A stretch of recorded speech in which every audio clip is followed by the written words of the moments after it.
El primer daño que hace el sistema industrial es el feminismo, que si bien gana muchas cosas para la mujer, y es cierto que algunas cosas son muy válidas, su efecto no deseado es que la mujer salga a competir para ser tan dueña de esa fábrica, tan trabajadora como el varón, y hace 8 horas por fuera, además de las 8 horas que hace en casa, pero sale de la casa la mujer.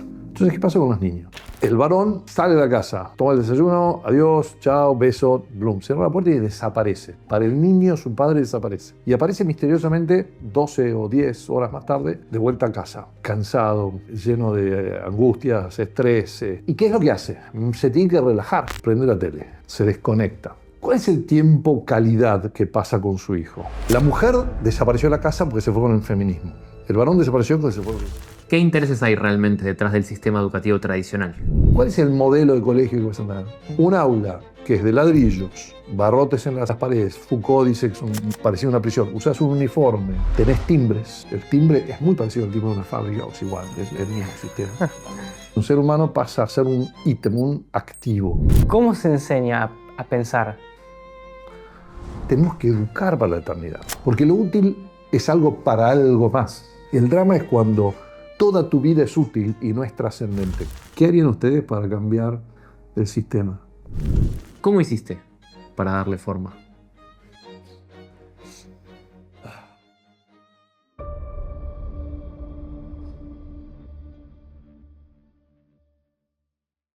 Hola amigos, ¿cómo están? Bueno, bienvenidos a una nueva experiencia Darle Forma. Bienvenidos si es la primera vez que llegás a nuestro canal también. Nosotros somos Darle Forma, somos un podcast de espiritualidad y de autoconocimiento. Y el día de hoy firmamos una entrevista muy especial con Roberto Helguera. Roberto Helguera es un grandísimo educador. Ahora en la entrevista van a ver todo lo que estuvimos charlando y lo cuánto profundizamos en la historia de la educación y en cómo la era industrial y la educación de la era industrial evolucionó, cómo nos trajo a lo que es hoy, cómo ahora estamos en la era de la información, de dónde viene la era industrial y por qué se inventó este sistema educativo, las consecuencias familiares, las consecuencias culturales. Hablamos de un montón de cosas. Bueno, no sé, pibes, a ustedes por ahí qué les quedó del episodio, qué les pareció. Para mí, primero brutal el storytelling que tiene, que él lo mencionó, la importancia constantemente. Pero si ustedes realmente buscan ¿de dónde viene este sistema? ¿Por qué está creado? ¿Cuál es el beneficio? Bueno, nos dio toda la historia y el contexto completo casi de todo cómo se dio para llegar a lo que estamos hoy y justamente provocar esta crisis, ¿no? Que jóvenes como nosotros y bueno, distintas personas salen a buscar respuestas nuevas. Así que quédense porque es hiper interesante, la verdad que fascinado. Dio cátedra, Roberto. Literalmente. Dio cátedra. Fue al origen de todo. Y yo particularmente me quedo más con que nos enseñó cómo pensar por nosotros mismos.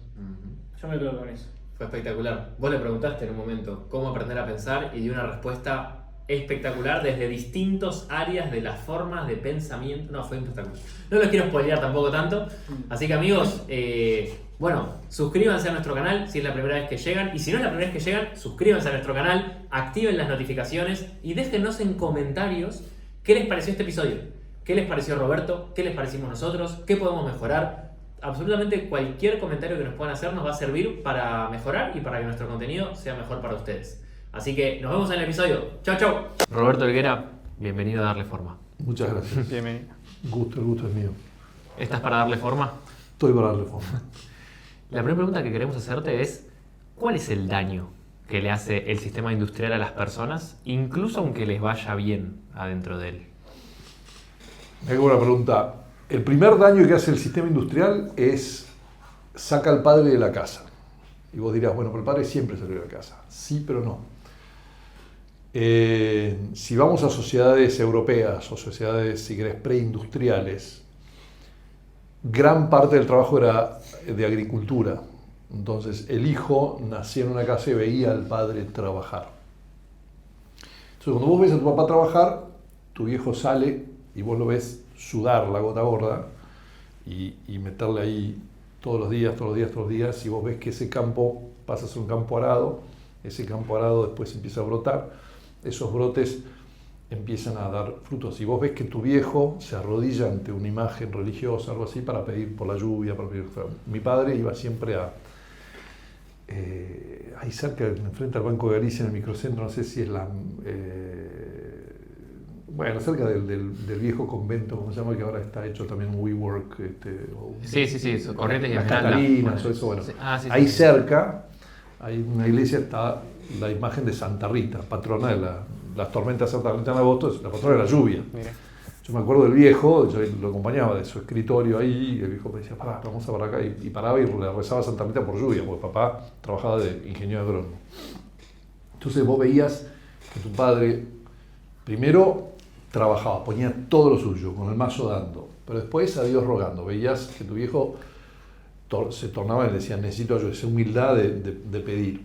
Y ese ejemplo es el que forja al varón, ¿no? Yo en muchos de los REITs promuevo el libro de John Eldridge, que lo súper recomiendo, que es Salvaje de Corazón, y para ustedes cautivante, que lo lean.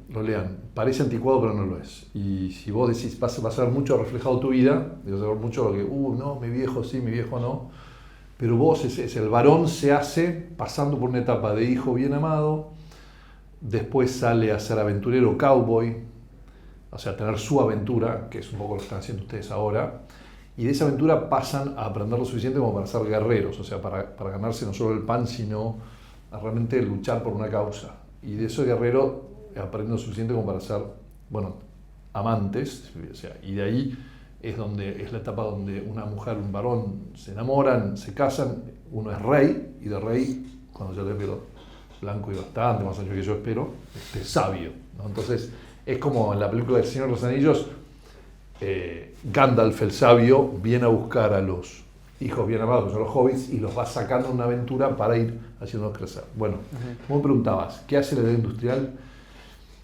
Elimina todo eso. Todo eso no importa. No es relevante, porque lo que es relevante es producir. ¿Producir qué? Material. Producir. Y producir, o sea, la máquina es importante, es lo más importante, o sea, que el hombre es subserviente a una producción. Y voy a amenizar todo esto, ¿no? Porque pareciera que no te voy a dar un mensaje marxista, ni mucho menos, pero digo que lo que ocurre es que como la fábrica está en un cierto lugar, saca a ese varón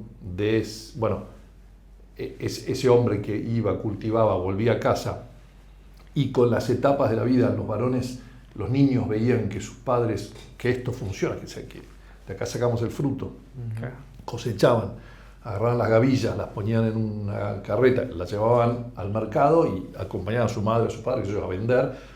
Con eso tenían lo suficiente como para ampliar la granja, comprarse un tractor nuevo, una máquina, un buey nuevo, lo que fuera,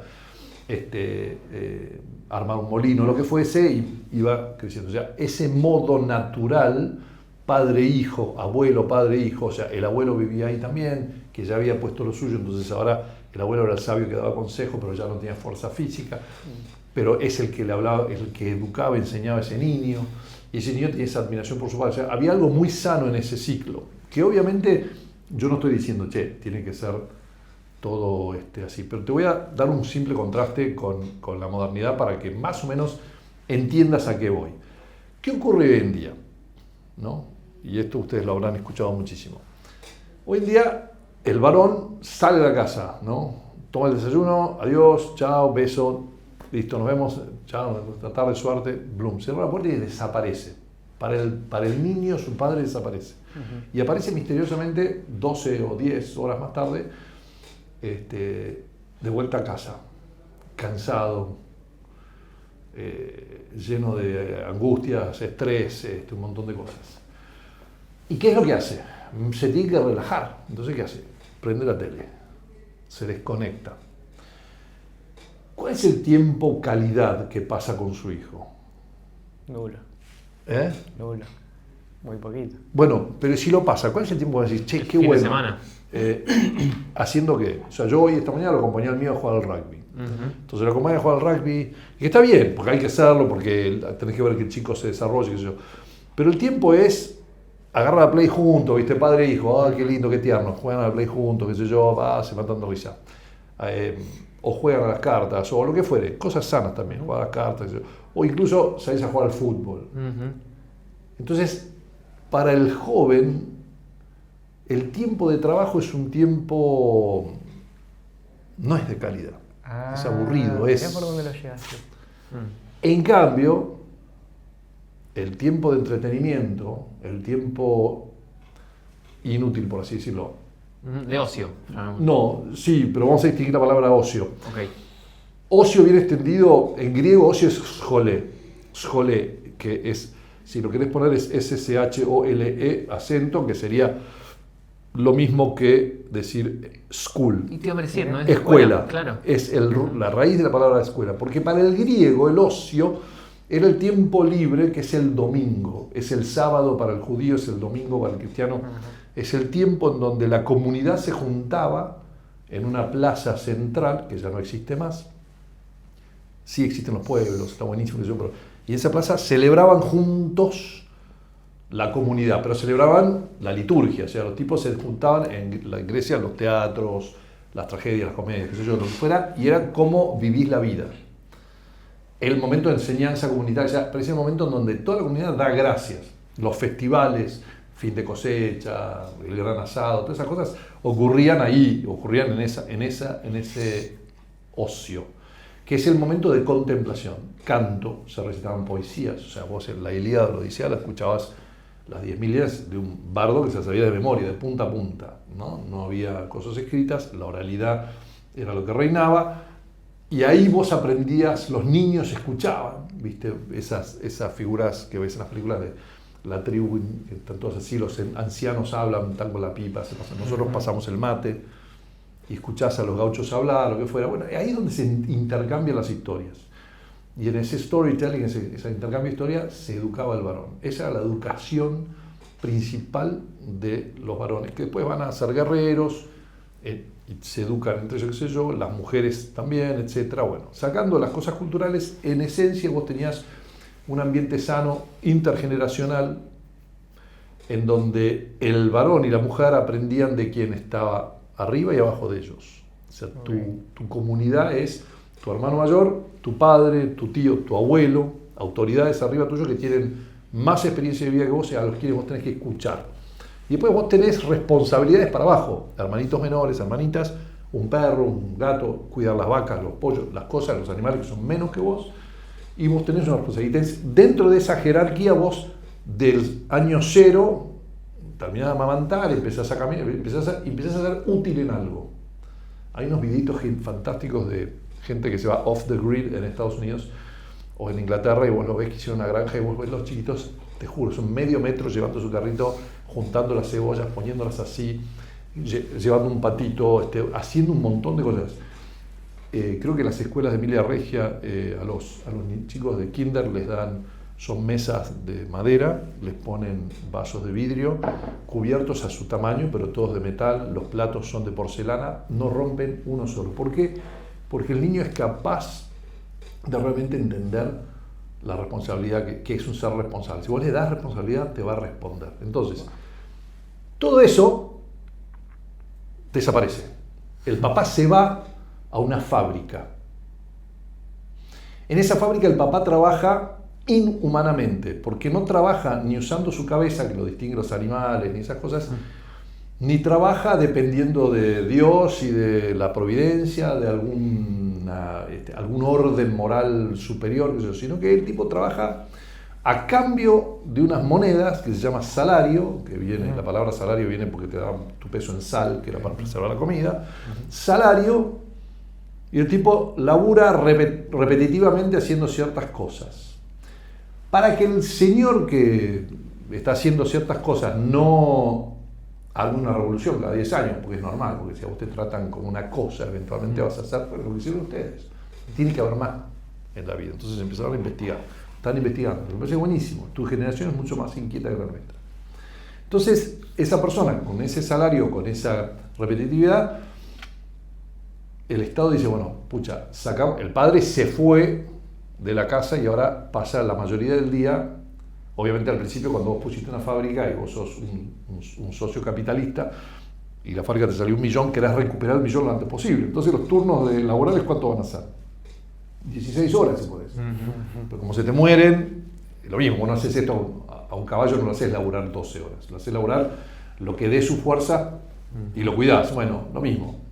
Pero fíjate que es a propósito que te estoy diciendo un caballo, porque Hola amigos, ¿cómo están? Espero que estén muy bien. Interrumpimos un segundito nomás el episodio durante un minuto porque queremos hacerle un anuncio muy importante. Espero que estén disfrutando del episodio y de la linda charla que estamos teniendo. Queremos contarles algo que nos tiene muy entusiasmados con todo el equipo de Darle Forma, y es que lanzamos nuestra mentoría personalizada para ayudarte a crear tu propio podcast desde cero. Después de 14 meses emprendiendo en el proyecto, después de haber logrado una audiencia de 86.000 personas, de haber logrado millones y millones de views en las redes sociales, recién ahora nos sentimos con las ganas y con el conocimiento de salir a compartir un poco todo lo que hemos aprendido y ayudarte a crear tu podcast de cero. Así que si en algún momento sentiste ese llamado por comunicar, si te gustaría dar tu mensaje a conocer en las redes, si te gustaría impartir un mensaje a través de un podcast, bueno, te contamos que lanzamos un acompañamiento personalizado que dura 6 semanas donde te ayudamos a hacerlo desde cero. Te ayudamos a crear, sistematizar y monetizar tu propio podcast. Así que acá en la descripción de este video de YouTube vas a encontrar mi WhatsApp personal. Me puedes escribir, vas a conversar conmigo, me contás un poco de tu situación, si ya venís creando contenido, si te gustaría arrancar, si estás de cero, bueno, todo lo que nos puede servir para conocer tu caso y ver si te podemos ayudar. Así que no dudes en escribirnos, en consultar, es con cupos limitados. Si estás viendo este anuncio y está el link abajo disponible es porque sigue vigente la inscripción, así que me puedes escribir y conversamos más detalles. Espero que sigan disfrutando del episodio. Chau, chau. Este ser humano, que es un ser humano, pasa a ser un ítem, un activo. La fuerza laboral pasa a ser un activo. Entonces es alguien que te cuesta. Si vos sos dueño de la fábrica, empezás a mediar como un número que me cuesta. La contabilidad, el contable empieza a deshumanizar y vos sos una unidad de trabajo que cuesta. A mí me cuesta tu salario por mes. Y vos te empezás a sentir lo mismo. Entonces un día decís, che, no me alcanza. ¿Por qué? Porque el Estado maneja mal las cosas, la economía, entonces hay inflación, no me alcanza. Entonces vas a pedir un salario más alto. Y el contador dice, no, bueno, este señor, este cuesta 10, ahora quiere costar 12, eso nos va a bajar un 20% en la producción, el valor de la acción va a bajar, no sé qué. Entonces dicen, no. Y empiezan las peleas. Eso genera que pensadores como los Marx y demás empiezan, y Ricardo, empiezan a considerar el trabajo como el único, la única cosa humanizante que hay. Y entonces el trabajo es más importante que el capital y se arman estos despelotes. Bueno, ahí nacen los gremios y todo eso, porque la unión hace la fuerza. Entonces, si yo negocio solo, me mandan a mi casa o me echan y me quedo sin trabajo. Pero si todos vamos a negociar juntos, el dueño de la fábrica no puede echar a todos porque se queda él sin producción y él depende de que produzcamos. Pero esa producción ha sacado al varón de la casa. Ya no hay un modelo para los niños. Entra, empieza las amigas de Sofía, acá empiezan a decir, no nos dejan votar, somos mujeres, siempre en la casa, nos tratan como menos, qué sé yo. Entonces entra el feminismo, que como un movimiento que si bien gana muchas cosas para la mujer, y es cierto que algunas cosas son muy válidas, su efecto no deseado es que la mujer salga a competir para ser tan dueña de esa fábrica, tan trabajadora como el varón, y hace 8 horas por fuera, además de las 8 horas que hace en casa, pero sale de la casa la mujer. Entonces, ¿qué pasa con los niños? Se quedan solos. Al principio quedan en manos de los abuelos, pero después se quedan solos. Los abuelos se mueren, son viejitos, no dan abasto, ¿viste? A la abuela siempre te la compra, además el abuelo está para malcriar, entonces el chico empieza a hacer lo que hace todo varón cuando está solo. ¿Qué haces? Te juntas con tus amigos y empiezas a... ¿Qué hacen los varones cuando están solos? Tiras piedras, a tirar piedras. ¿O no? ¿Viste que vos vas a Bariloche al lado? ¿Y qué es lo que hacen todos los varones? Las mujeres no lo hacen, los varones. Agarra piedras y empiezas. A ver si pica.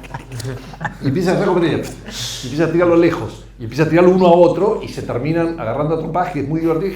Y ya, como somos mamíferos, se arrastran y se matan de risa y se van a tomar. Las mujeres dicen... Es cierto, es una involución darwinista. Decís, este tipo... Por eso vivimos menos. Claro, pues empiezan esas cosas. Che, mirá esa rama.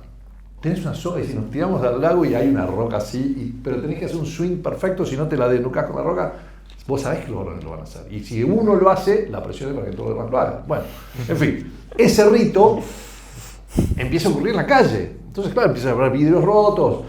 El truanismo famoso, los famosos Peaky Blinders, ¿viste? Empiezan a hacerse las gangas, porque sí, bueno, Tom Sawyer, Huckleberry Finn, vos leete el libro de Tom Sawyer, Huckleberry Finn y entendés esto. Se van a hacer piratas, los tipos Entonces se escapan de la escuela, se cruzan una balsa, se cruzan una isla y están chochos porque son piratas. A los 2 días, después de comer, dicen, están aburridísimos, entonces quieren volver, pero no se animan a... Es simpaticísimo el cuento, pero es tal cual. Quieren volver, pero no se animan a admitir que quieren volver, ¿viste? Entonces quieren ser piratas. Al final, bueno, encuentran la manera de volver y encuentran que todo el mundo cree que se han ahogado en el Mississippi, qué sé yo. Y entonces, entonces logran que, bueno, los consideren como no todo el mundo los empieza a celebrar. Entonces los tipos escuchan su propia la zoología sobre su muerte y cómo en realidad no eran tan malos como los queríamos, que son esos tipos, les encanta, bueno, vuelven.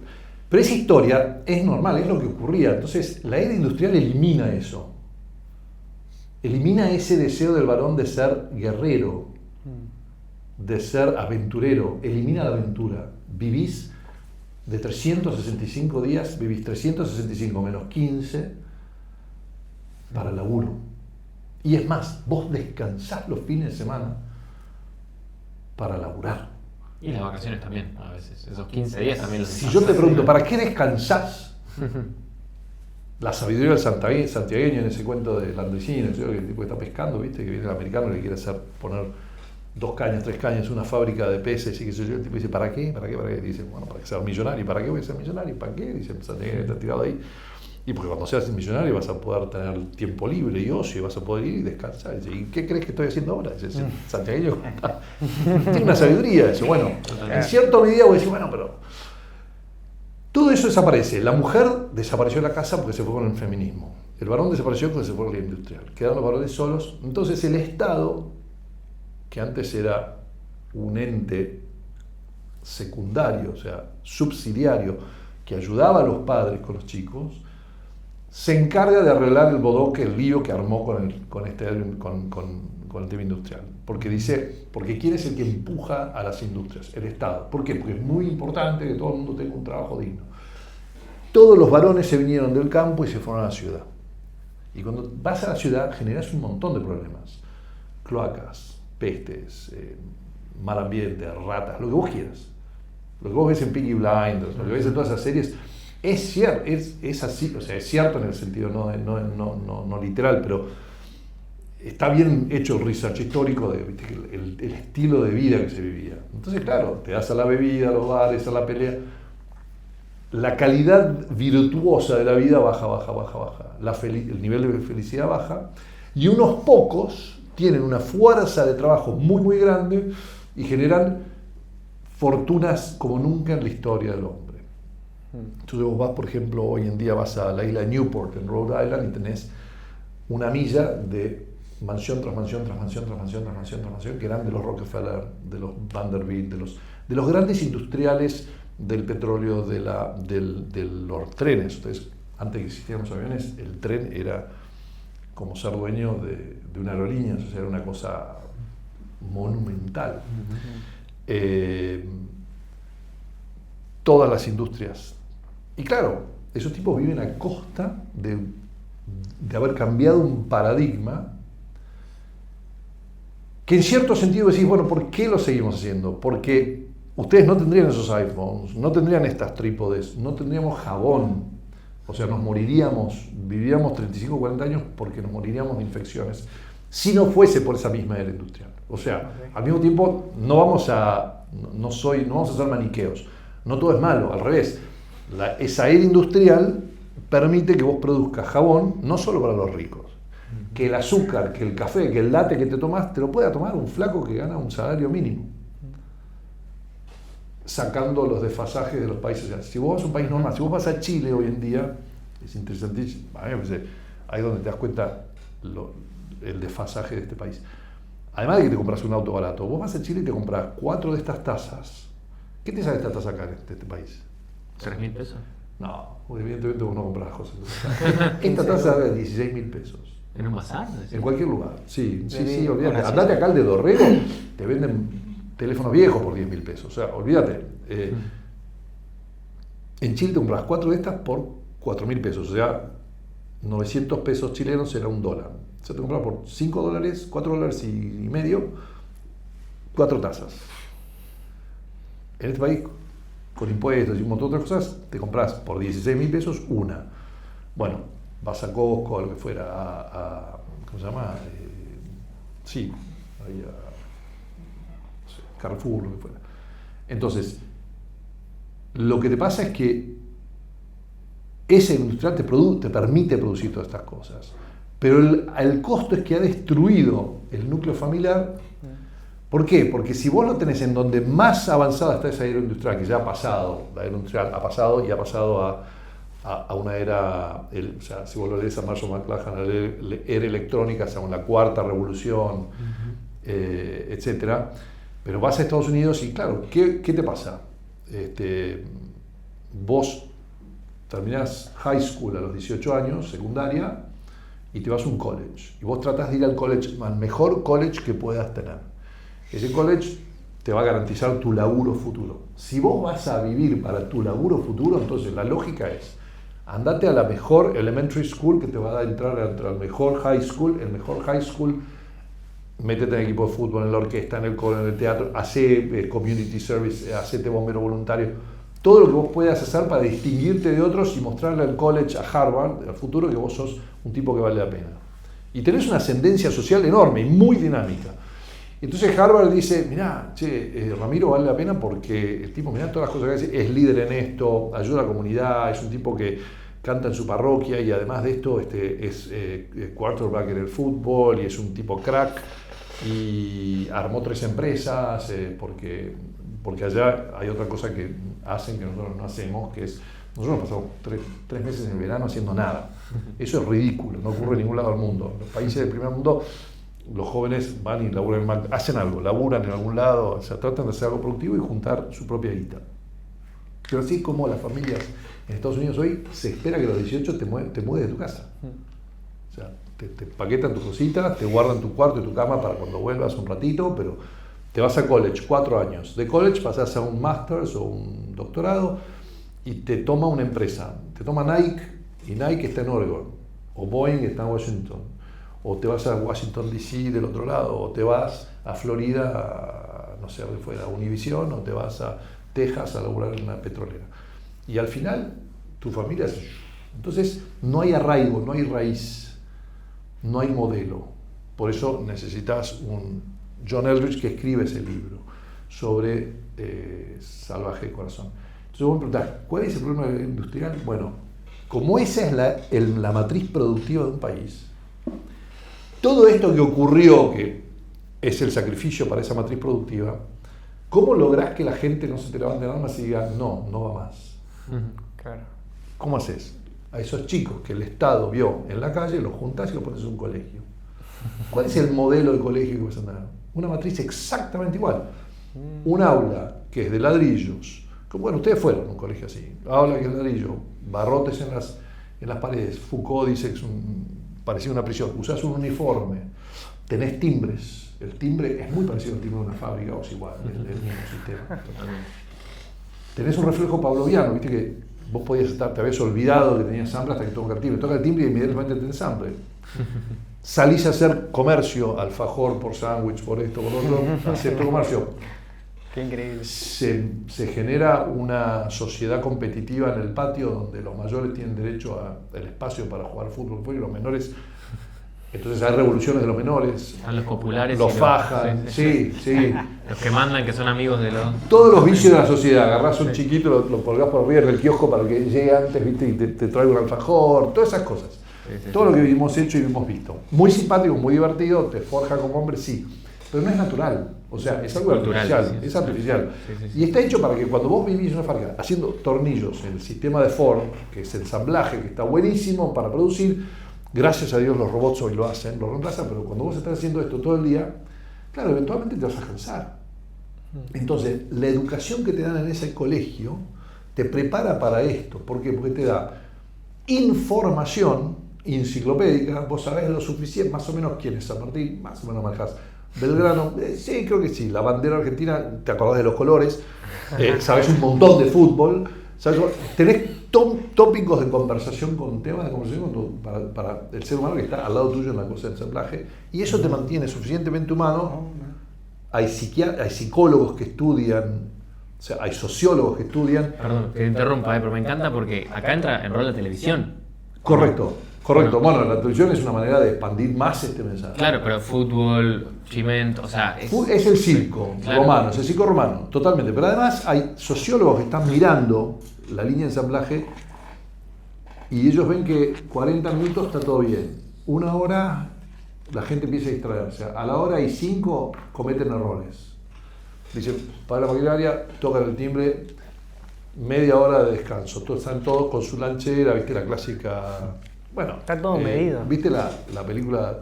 La de Chaplin. La tenés que haber visto. No, bueno, pero también, ¿viste la película de 8 millas o la de Eminem? No la vi. La tengo escuchada. La tenés que ver, el bardo muerto. Labura una fábrica de Detroit, así, que es eso. Esos tipos ponen la chapa es así, sale la chapa y va un auto o una cosa, ¿viste? Pero toda su vida va alrededor de eso. ¿Qué podés esperar de ese ser humano? Pero es peor, porque este sistema hace un ser humano y ese ser humano después vota. Cada 4 años vota el destino del país. Y educa a hijos también en su No casa. los educa, porque los educa el colegio, no los educa él. Claro. Los educa el sistema ese y la televisión. Ahora, ustedes tienen peor, porque nosotros no teníamos esto de chicos. Esto ha destrozado, ha liquidificado aún más la cabeza, pero sin caer en estas cosas. Ahí pueden escuchar a Catherine Lecuyer o cualquiera que te habla de la hiperestimulación de estas cosas. Pero si vos decís, bueno, todo este sistema industrial, con toda la buena intención, y este es el costo, o sea, producir estas cosas es buenísimo. Bueno, esta mesa está hecha de un aglomerado que está hecho por máquina. Se han muerto los carpinteros. Porque ya no da más, la gente no paga un carpintero, porque el carpintero te tiene que cobrar el valor de sus horas. Entonces vos tenés percheros como esos, que son percheros útiles, pero no son lindos. Había un gran ensayo de Juan Luis Gallardo, historiador, que escribió un libro que se llama Crónica de 5 siglos, Historia Argentina, muy simpático, católico, buenísimo, que dice que recordaba ir en el subte. Ustedes no llegan a conocerlo, el subte, la línea A. Sí, los de madera. Sí, los llevan a conocer, bueno, la línea A Argentina tuvo el primer subte de Latinoamérica, 1913, alemán, y unos vagones de madera. Y es genial porque cuando vos ibas en un vagón de madera, se doblaba el subte, como la madera es flexible, las paredes doblaban así, y vos estabas colgado, bueno, y era como estar, literalmente, vas al Café Tortoni, bajás en la Avenida de Mayo, te metés en ese subte y vos estás viviendo en la época de Peaky Blinders. Estás ahí, 1913, 1910, 1915, bueno. Y ese subte tenía la misma practicalidad que el subte moderno, chino. Te lleva de punto A a punto B en un cierto tiempo. Pero los asientos, los percheros, los ganchos, todo estaba hecho. Tenía una cinta de cuero muy bien remachada, con una manija que era como, parecía como que era de, ¿cómo se llama? El hueso pulido, ¿viste? Así es, marfil, ¿viste? Como parecía que era marfil. Unas manijas así, todo era lindo, y las remachas de bronce, los trenes tenían como cosas de bronce, y tenía una decoración. O sea, vos decías, el artista que hizo esto no solo pensó en la utilidad, pensó en un trascendental, en la belleza. Lo humanizó, lo hizo algo mucho más que un artefacto útil, porque lo útil es algo para algo más. El drama es cuando toda tu vida es útil y no es trascendente, cuando no hay ocio, no hay jolé, no hay domingo, no hay sábado, no hay liturgia, cuando todo es para la utilidad de la producción. Entonces, incluso los hobbies, pintar, el arte, esas cosas, son para descansar la mente. ¿Para qué? Y para poder laburar mejor. ¿Por qué pintás? ¿Por qué dibujas? Porque es mi momento, me pongo en alfa y estoy ahí, y entonces eso me ayuda a recuperar la sanidad y con eso puedo seguir laburando.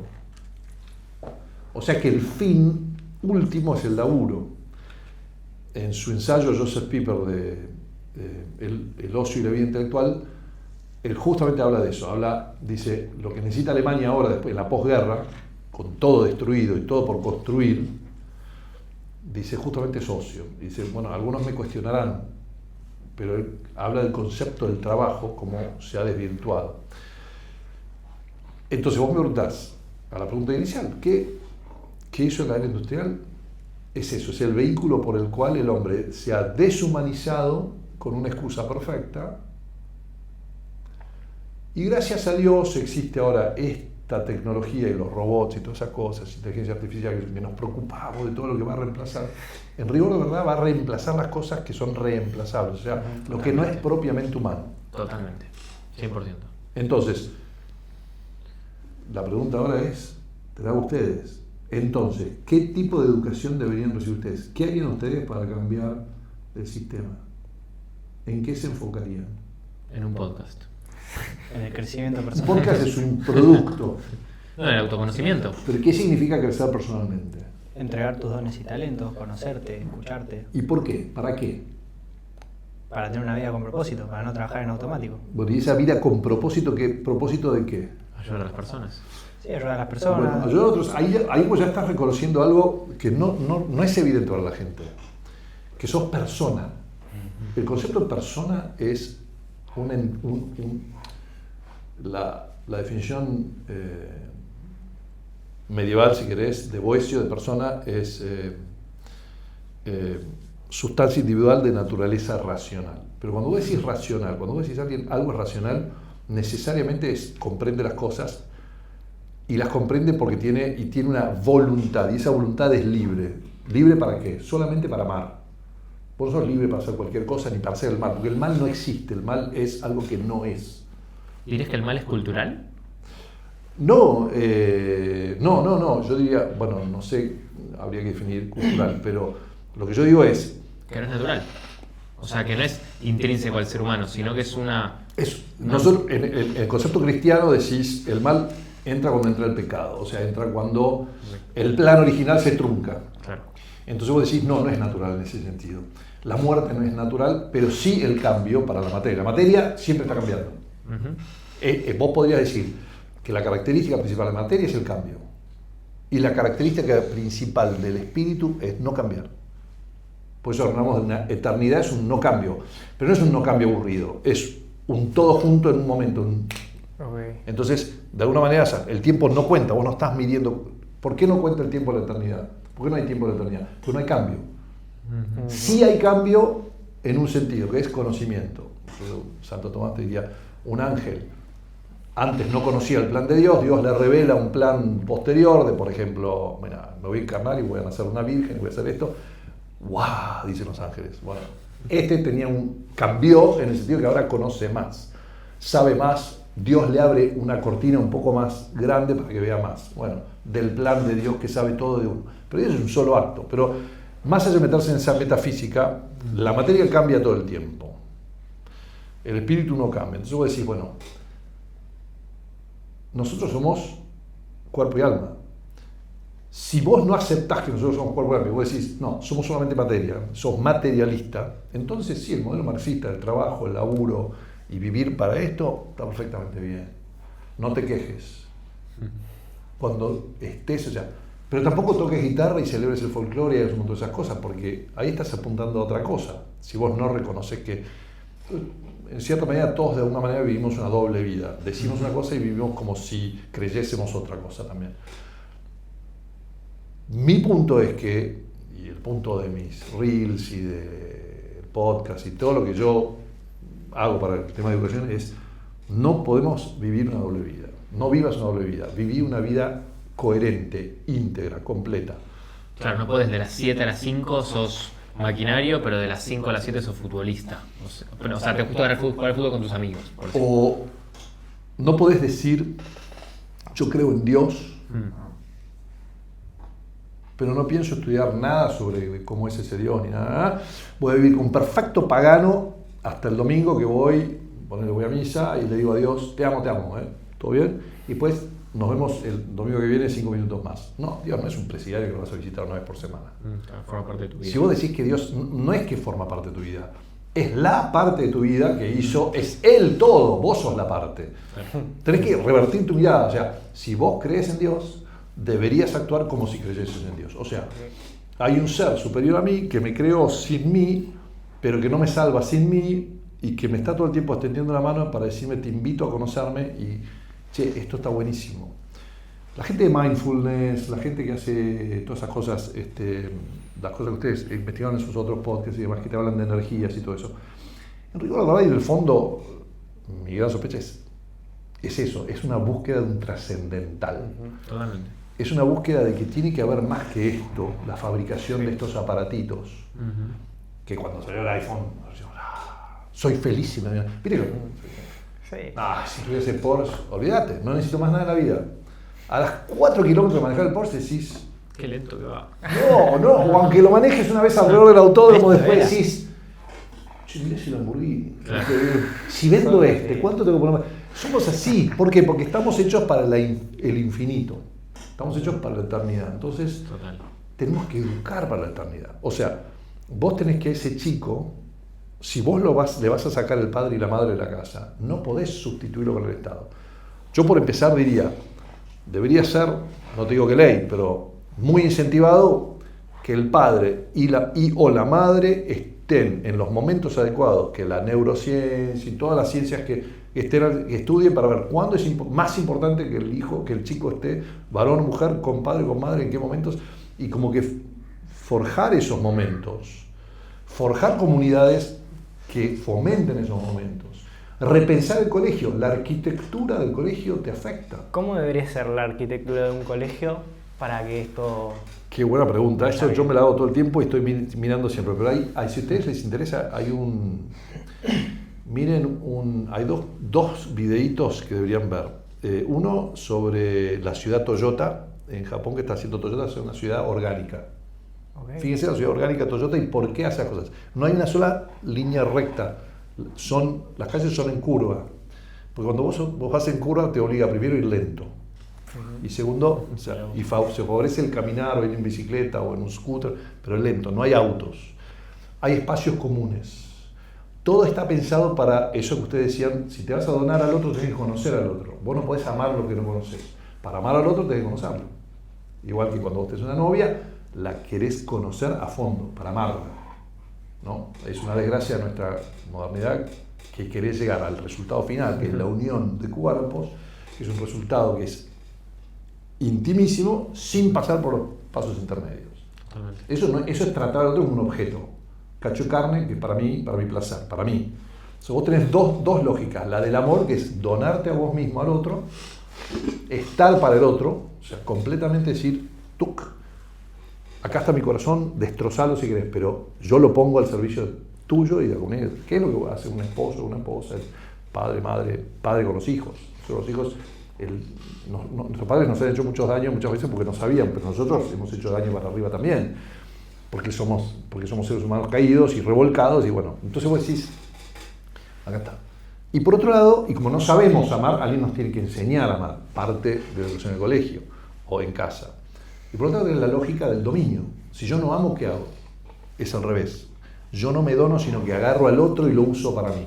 ¿Cuál es la diferencia entre un monarca y un tirano? Hoy en día te dirían nada, ninguna, no es así. El monarca es un modo de gobierno legítimo, te diría Aristóteles, porque es el mejor de la comunidad, gobernando por el bien de toda la comunidad, sin dejar a nadie afuera. El tirano,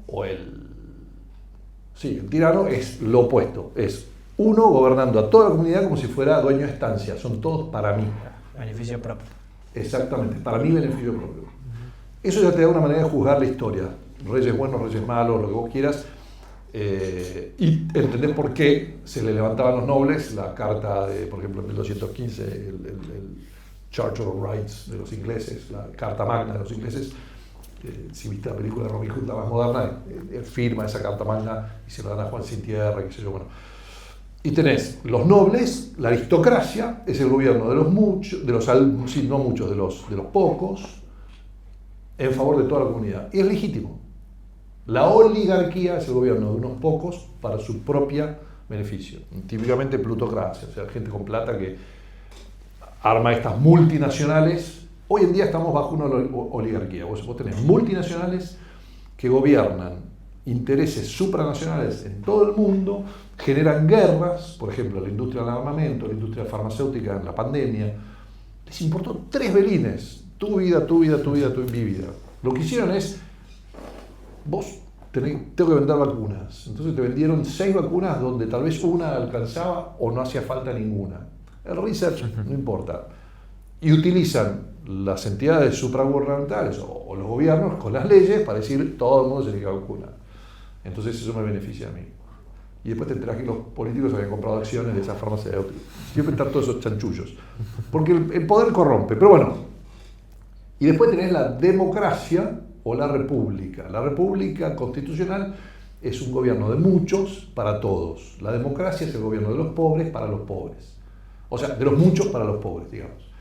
Por eso que la democracia, yo no estoy de acuerdo, o sea, cuando nosotros santificamos la democracia no significa nada, cuanto menos cuando a San Martín en 1815 le dicen acá que tenemos que tener un gobierno como el de Estados Unidos, él dice no, deberíamos tener una monarquía constitucional, pero constitucional, porque los Borbones eran absolutistas, entonces dice, ¿por qué? Porque no tenemos educación, el gaucho, no podés pedirle al gaucho que vote. Porque la realidad, o sea, a veces vos viajás por Argentina. ¿Alguno de ustedes fue a San Martín de los Andes en auto? ¿O a Bariloche? Sí. ¿Ruta del desierto? ¿Se acuerdan de la ruta del desierto? No fui en auto. ¿No fuiste? Bueno, ¿alguno fue en auto? La de los 7 lagos. No. No, Vos vas en auto de Buenos Aires. Ok. Haces ruta 7, o sea, ruta 5, bueno. Claro. Desde Buenos Llegás Aires. a La Pampa, Santa Rosa, General Hacha, doblás y te encontrás con 280 kilómetros de desierto absoluto y total, que cada 1 legua, 2 leguas hay una casita. Es un momento donde es el momento para probar la velocidad de tu auto. O sea, la gente hace eso, o sea, te pasan Mercedes a 345 kilómetros por hora, pero es un momento donde mucha gente se duerme y se cae.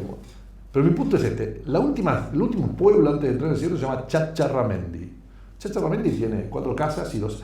Mi viejo, cuando siempre recorríamos en el interior, papá me decía, ¿ves ese pueblo? Sí, Chacharramendi. ¿Qué ves arriba de las casas? Antenas. Esa gente ve televisión. La democracia no funciona, me decía. ¿Qué tiene que ver una cosa con otra, viejo? Digo, esa gente está formada por la televisión, no tiene experiencia de vida, más que este desierto, pero vota para toda la Argentina. El tema que sí dice, bueno, ¿cómo arreglas un sistema de votación donde votan solo algunos? ¿Y cuál es las características que tiene que tener un tipo que puede votar? Han habido de todo, ¿no? Que tengas propiedad, que tengas algo que perder, qué sé yo. Que tengas una empresa, que tengas experiencia de vida, 35 años, lo que fuera. Por eso el voto se acotaba a gente que tuviese más de 21 años, después 18, ahora 16. Y es muy interesante porque la fuerza de Milei gana con el voto joven, ¿no? Algo que hizo Cristina creyendo que ella era popular entre los jóvenes. Y es interesante ese tema. Pero vos te muestras que la educación es fundamental. Porque si encima vos tenés el voto, que es lo que va a determinar todo lo demás, todo tu modelo de vida, claro. Entonces, ¿vos qué querés poner en esa educación? ¿Cómo enseñás a amar al otro? ¿Cómo le enseñás a...? Y es ahí donde yo digo, tenés que poner los mejores libros y la mejor conversación, tenés que tenerla en ese tiempo acotado que tenés en la escuela. Porque educás en todo momento. La escuela es un modo de educar, esa es otra distinción. Yo hablo mucho de desescolarizar la mente, salir de la fábrica. O sea, vos estás viviendo fuera de la fábrica. Entonces no puede ser que tu hijo, que nosotros creamos que el tiempo de calidad es cuando vamos a la cancha, cuando tomamos una birra con los amigos, cuando qué sé yo. No, ese no es el tiempo de calidad. Lo que es de calidad es, cuando vas a la cancha, es apoyar a un equipo, a un ideal, a un equipo, a una cosa. Cuando estás tomando una birra con tus amigos, no es tomar la birra. La birra es un medio para estar conversando con tus amigos. En todo momento buscás tener una conversación, o sea, un diálogo, integrar otros. Somos personas. Entonces, buscamos ocasiones para eso. Pero el colegio no te enseña a dialogar. Cállese y escuche. Obedezca, silencio, repita, memorice, vomite. Muy bien, gracias. ¿Tú qué hacías vos en el examen de diciembre? En diciembre vos decías, el vago. Todo lo que no había hecho en el año, en 15 días, eso quiere decir que tiene un cerebro perfecto. Y terminaba el uno, te decían, muy bien, el que era tiene 6, váyase. Tengo un verano. No había pasado la puerta que dice reset. Reseteaste todo el CPU, llegaste al auto, muchachos, ¿qué hacen hoy? Vamos a ir. Y para cuando llegaste a Pinamar, no tenés ni idea, ni te acordás de cómo resolver una ecuación matemática, porque todo lo... Entonces vos decís, algo falló ahí, ¿entendés? ¿Y por qué crees? Porque... ¿Por qué crees que enseñar a obedecer ha sido más importante que enseñar a pensar? No, yo creo que bueno, está muy buena pregunta, porque si yo lo digo así, la obediencia es fundamental, pero vos tenés todo en su contexto. Lo que ha pasado es que si vos vas a educar para matriz productiva, material, industrial, o sea, tener una buena carrera, una buena profesión, pero toda la matriz productiva, obedecer es clave, porque todo vos te han convencido que no estás en una familia natural, que es donde también obedecer es clave, pero cuando llegas a la adolescencia, o sea, tus padres te van dando libertad progresiva, vos te la vas ganando. O sea, te afanaste el auto una vez, tu viejo va a esconder las llaves. Sos responsable con el auto, te dicen volver a las 10, volvés a las 10, tu viejo te va a prestar el auto. Es muy simple. O sea, y tu viejo te ama y te quiere y te prueba, te estira, te perdona, tira un poquito más la línea y te va trayendo, ¿sí? Y te va educando cómo vivir con los demás. En el colegio vos no hay ese lujo, son 30, bum, bum. Entonces el sistema es obedecer, en el sistema fabril es cumplir con objetivos. Los objetivos los pone un comité. Ese comité no conoce nadie. Jamás tal vez ese comité esté hecho por padres, no por padres, por adultos que no tienen hijos, que en su vida se cruzaron y que se olvidaron de cómo eran ellos de chicos. Entonces vos decís, o un comité de gobierno que tiene que responder a los intereses de un político. Los intereses de Sarmiento eran que Argentina tuviese 100% de literacidad. ¿De qué? 100% de literacidad. Sarmiento, el plan de Sarmiento Que era sepan leer. que 100% de la población argentina sepa leer. Bien. Nosotros fuimos el primer país en el mundo en donde 100% de la gente aprendió a leer. Mirá. ¿Bueno o malo? Bueno. Bueno, aprender a leer. ¿Por qué? Y porque puedes ser más culto, más instruido. tener Para, más información. depende, porque depende de qué te enseñen a leer. Ah, claro. Ahí está. Ahí va. Excelente. Depende qué. O sea, nosotros nos enseñaron a escuchar, pero bueno o malo. Bueno, depende de lo que escuchás. Hay mucha gente que se ha arruinado por los oídos. Lo mismo, Alberdi le escribe a Sarmiento diciéndole, es un poco mezquino lo que vos buscás. Yo te incito, o sea, porque vos, si vas a hacer leer a la gente, entonces las escuelas tienen que tener un programa, un ratio studiorum, le decían, un programa de buenos y grandes libros, porque entonces que lo que lean sea profundo, que el ser argentino se forje en lo mejor del ser español y en lo mejor del ser europeo y lo mejor de la cultura que tenemos. ¿Se entiende? Clarísimo.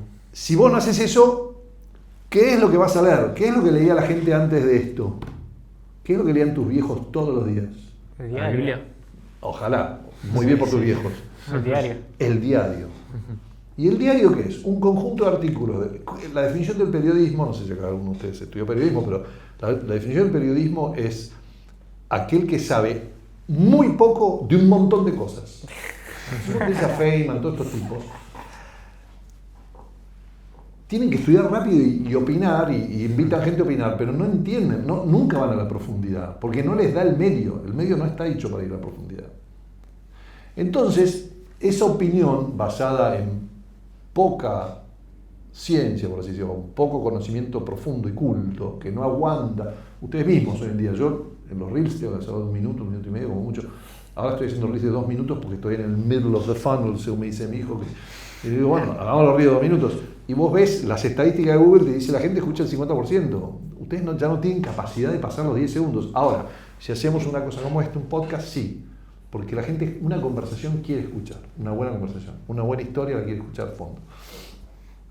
Pero claro, si vos vas a estar formado por el periodismo, vos escuchás Radio Mitre o Radio América, radio lo que vos quieras, tu radio preferida, todos los días durante un año, y te vas a amargar, todo va a parecer que se va para abajo, qué sé yo, qué sé yo. Dejá de escucharlo durante un año, volver a retomarla y te vas a dar cuenta que no pasó nada importante en ese año. Te enteraste de las 4 cosas que hizo el gobierno que tenías que enterarte, te las enteraste por otro lado. Che, ¿viste lo que hizo Milei?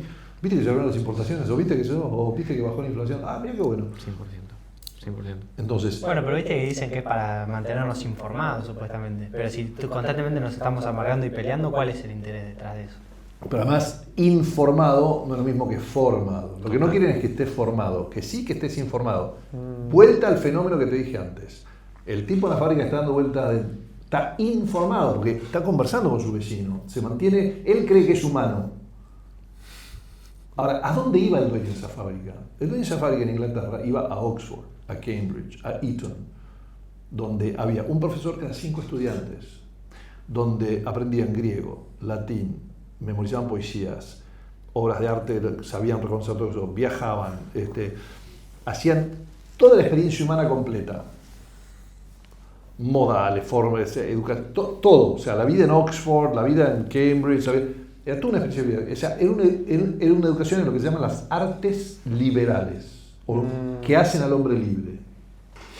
Cuando vos tenés estos libros buenos, vamos a sacar el periodismo de lado, porque el periodismo al final, cuando dicen está ensobrado, lo que es que la política tiene un interés creado en que beneficiar a esos medios de comunicación de manera tal de que los periodistas, para continuar beneficiados, porque el editor en jefe te dice, che, de esto se habla, de esto no, porque si hablas de esto, nos cortan una pauta publicitaria, nos cortan un montón de guita, y nosotros estamos en el negocio de generar guita. ¿Por qué? Porque somos una corporación que emitimos acciones, las acciones están en un mercado, y ese mercado espera que la viejita que puso sus acciones para retirarse, quiere que lo que hoy vale 10, mañana valga 20. Entonces vos no podés andar destruyendo lo que vale 10 porque vos estás en contra de Trump, o en contra de Clinton, o en contra de quien fuere.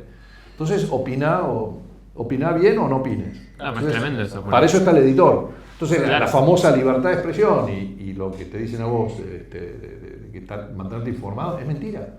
Hay toda una agenda. Hay un ejercicio buenísimo que mi hijo, que estudió comunicación social, me mostraba. Una de las cosas que le hacían hacer era la misma tapa, página 12, La Prensa, La Nación, Clarín, Crónica, la misma noticia expresada con la línea editorial de cada uno. En fin, nada. Entonces vos decís, bueno, olvidémonos de eso, vamos a hacer buenos colegios, vamos a hacer grandes y buenos libros vivos. Tom Sawyer, Huckleberry Finn, los libros que han sobrevivido, la Ilíada, la Eneida, la Odisea. ¿Por qué sobrevivieron? Porque son libros que van a lo profundo del hombre. Son libros que te hacen cuestionar la vida de manera tal que decís, pucha, yo voy a poner un podcast.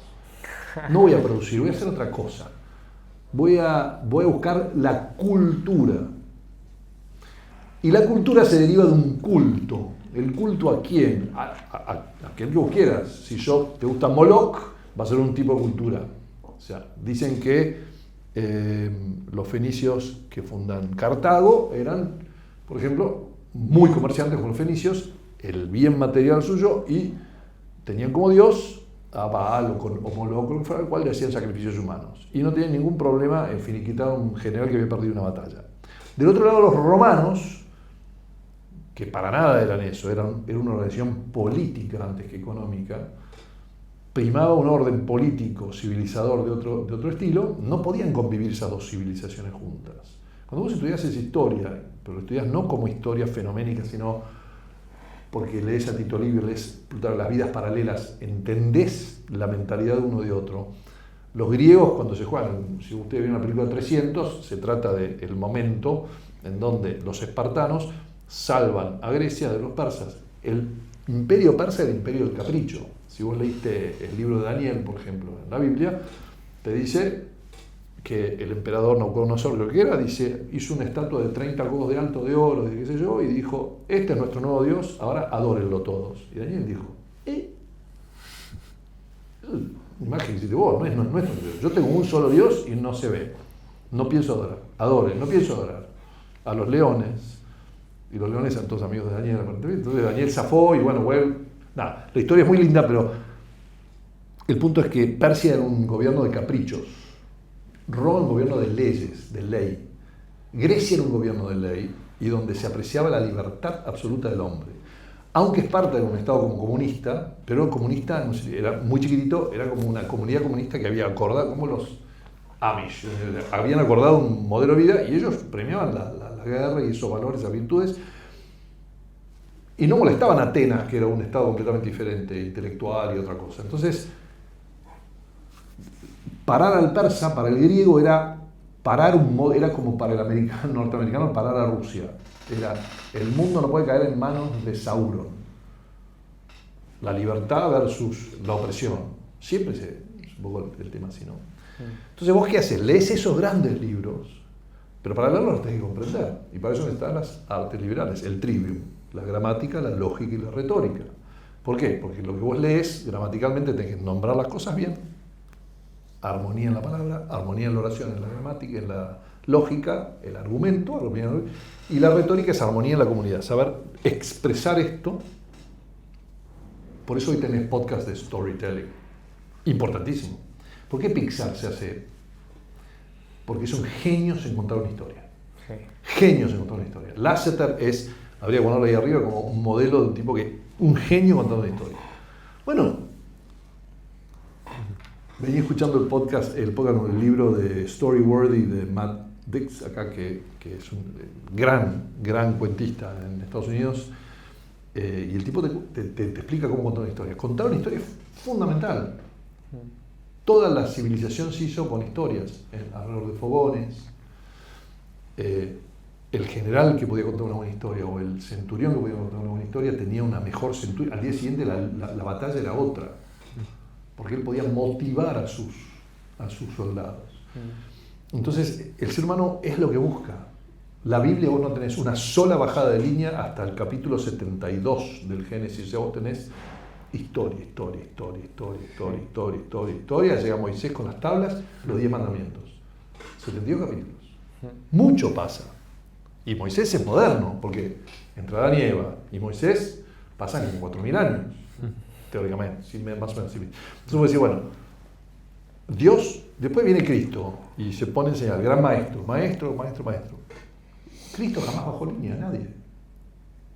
Le hacía una pregunta y decía, me hace acordar a un rey que se fue de su casa, que dice, bueno, parábolas, historias. Entonces, si el maestro enseña con historias, ¿qué hacemos nosotros leyendo libros de textos y manuales secos? ¿No? Yo tenía educación cívica, no sé si ustedes tuvieron educación cívica. Sí. El manual era naranja, era de los, ¿cómo se llama ese editorial que es espantosa? Bueno, era doble columna, gris, letras sans serif, naranja y gris y fotos blanco y negro. Era como leer el boletín oficial. Era una cosa que vos decís, y te enseñaban la definición de cosas, pero no había nada humano detrás de todo eso. Claro, no había profundidad. No había una experiencia humana, no había profundidad. La historia la aprendíamos de memoria, o sea, el manual. Entonces, el tema pasa por si estamos de acuerdo en que este modelo está truncado, que hay que volver a... Entonces, los buenos y grandes libros acá hacen que los chicos tengan realmente crezcan en los trascendentales, y cuando salen acá, cuestionen lo que hay que cuestionar de las cosas. Y si van a votar, voten con conocimiento de cosas y entiendan, y van a estar dispuestos a hacer ese camino del héroe en su propia vida y a realmente donarse al otro. Bien. Porque lo han visto en un montón de ejemplos. Y las mujeres también van a tener ejemplos. Entonces el varón se va a comportar como varón y la mujer como mujer, y va a ser mucho más armónica la cosa. Eso fue así hasta que, claro, tenemos hoy en día los países, o sea, nosotros tenemos 40 millones de habitantes. Vos pensás que Grecia tenía ciudades, estados de 10.000 habitantes cada uno. Entonces, es cierto que cuanto más grande la república, más difícil es gobernarla, y a veces eso cae por sí mismo. Pero la tenés que unir con grandes historias. Para eso están las tradiciones folclóricas, el Día de la Bandera, o sea, los héroes nacionales. Bueno, hoy en día puede ser el fútbol, tal vez, de alguna manera. Eso es la liturgia moderna. O sea, si vos acá salís de la iglesia, el fútbol es la liturgia moderna. Colores, banderas, cosas, qué sé yo. Unión. Sí. Todo, y ir todos los domingos y todos hacen una especie de reverencia y hacen la señal de la cruz, y salta con el pie izquierdo y no con el derecho. Y todo es liturgia. Ahora, vos ves en Argentina, viste, no sé, Quilmes y el cartel de Quilmes está pintado con un cacho de pintura y una sábana vieja. Vos vas a Europa y los tipos se toman el trabajo de hacer, porque es una comunidad, es una sociedad mucho más vieja, más adulta. Son banderas, son como banderas medievales, o sea, vos las ves como banderines medievales que los agitan así, tienen la bufanda de la cosa. Y vos decís, no, tiene más plata. No, tiene más gusto, más cultura. Total. Acá nosotros pintamos y creemos que la lealtad es... Entonces, afeamos las cosas. Viste que ustedes, la cancha argentina más moderna puede ser igual a Bernabéu, pero Bernabéu no cae un papelito. Todo es lindo, todo es, aunque sea moderno, se cae. ¿Viste? Rompes tu propio estadio. Rompen el estadio, papeles por todos lados, vasos tirados, qué sé yo. No Roberto, escuchándote se me vino en la mente una pregunta que me quedó dando vueltas.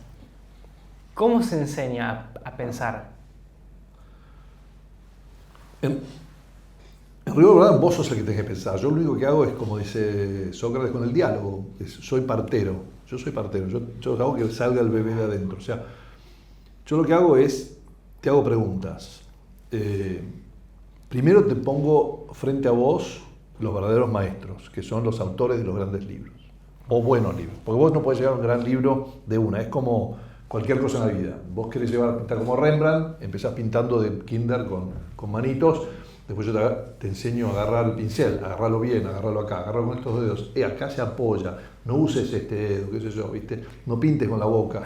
Okay. ¿Y qué escala hay ahí de libros? De menor a mayor. Vos tenés los clásicos, son siempre una garantía, que han sobrevivido, es clásico porque sobrevivió muchas épocas. Quiere decir que te están hablando al ser humano, como humano. Yo digo hoy también los grandes ilustradores, las grandes obras de arte, las grandes obras de música, la buena gimnasia, o sea, dominar tu cuerpo de manera bella, eso es una de las lindas cosas de las artes marciales, hay una belleza en los movimientos, viste que tienen las katas, las formas.